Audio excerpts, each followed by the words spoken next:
नवरातन का व्रत चल रही थी। चारों तरफ भक्ति भाव और पूजा पाठ में लोग लगे थे।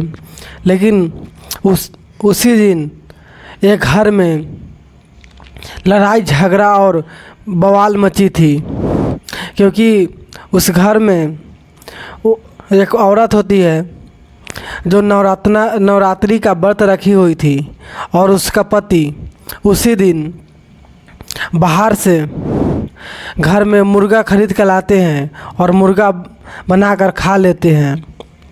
लड़ाई झगड़ा इतनी बढ़ गई कि नौबत यहाँ तक आ गई कि पुलिस थाना भी आ गए। उसके बाद उसकी पत्नी छोड़कर अपनी मायका चली जाती है, और जब 2 साल बाद लौटती है तो अपने हाथों से खुद नॉनवेज बनाकर अपने पति को खिलाते हैं। लेकिन पति उस हालत में नहीं थे कि वो नॉनवेज खा सके। बहुत ही इंटरेस्टिंग कहानी है। कहानी शुरुआत करने से पहले एक छोटा सा रिक्वेस्ट है कि चैनल को सब्सक्राइब कर लीजिए ताकि मेरा हौसला बढ़ता रहे। यह पूरी कहानी उत्तर प्रदेश के लखीसपुर खीरी से सामने आया है, जहां एक औरत नवरात्रि की व्रत रखी थी और उसका पति उसी दिन घर में मुर्गा लाते हैं और पत्नी से छुपकर घर के पीछे उसे बनाते हैं और बनाकर खा लेते हैं।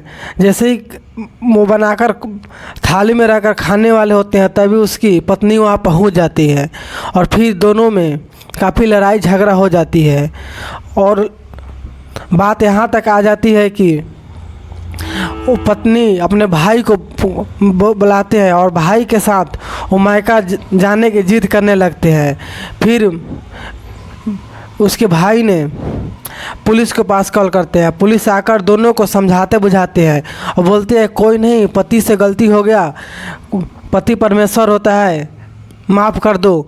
तब उस औरत बोलती है अगर ये परमेश्वर होता तो ऐसा काम बिल्कुल नहीं करता।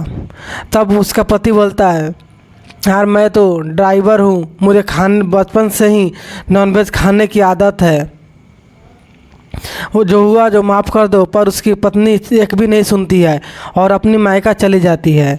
और उसका पुलिस से पूछताछ के दौरान उसका पति बतलाता है कि उसकी शादी उस औरत से लगभग 1 साल पहले हुई थी। वो शादी के टाइम बड़ी धूमधाम से नॉनवेज का भोज किया गया था।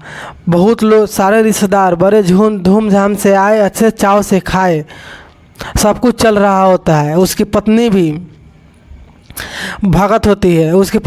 फिर यहाँ मायके आने के बाद वो खाने लगती है और डेली नॉनवेज खाते खाते एक दिन उसकी पत्नी बोर हो जाती है और नॉनवेज से दूर होना चाहती है। तभी किसी ने सलाह देती है कि अगर तुम इस सब से हटना चाहती हो तो तुम भगत हो जाओ।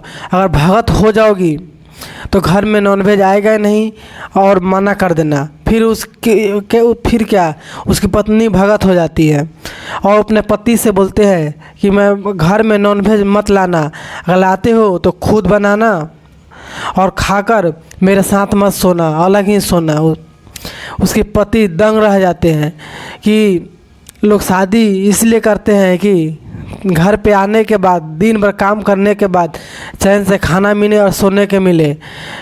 फिर उसके पति बोलते हैं कोई बात नहीं, तुम्हें इसी बात से खुशी है तो कोई दिक्कत नहीं, मैं खुद लाऊंगा, बनाऊंगा, खाऊंगा और उस रात अलग ही सोऊंगा।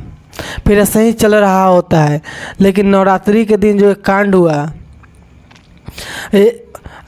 नवरात्रि के 8वीं के रात उसका मित्र कॉल करता है।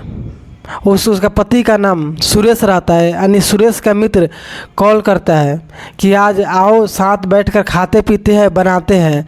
पर सुरेश मना कर देता है कि नहीं, मेरी पत्नी घर में इसी कारण हमेशा लड़ाई होता है, आज नहीं कर सकते। फिर उसके मन में लालच आ जाती है। फिर अपने दोस्तों के साथ मिलकर वो चुपके से मार्केट से मुर्गा लाते हैं और घर के पिछवाड़े बनाते हैं और बनाकर खाने लगते हैं। इधर जब इसकी पत्नी को ये सारी बात को पता चलता है तो दौरा आता है और फिर दोनों के साथ काफ़ी कहासुनी हो जाती है और उसके कहासुनी इस कदर होती है कि उसके मायका जाना पड़ता है। उसके मायका जाने के बाद इधर सुरेश अकेले ही ज़िंदगी बिता रहा होता है। लगभग 2 साल बीत जाते हैं।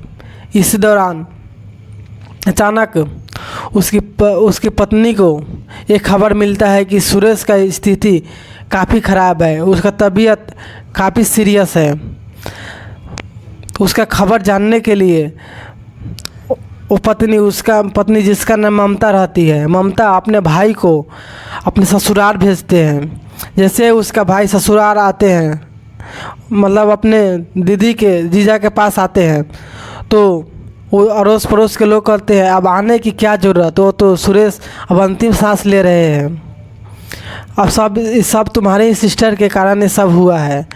फिर वो लौटकर अपने घर जाते हैं और बात जब ममता को बतलाते हैं, ममता सुनते ही सब कुछ छोड़कर दौड़ी अपने ससुराल आती है। आते ही अपने पति को देखकर दंग रह जाते हैं और उसे गोद में उठा लेते हैं। उसका पति सुरेश जो काफ़ी कमज़ोर हो चुका था और काफ़ी कमज़ोर के साथ उसके फीवर, खांसी और बहुत सारे बीमारियां जका रखी थी।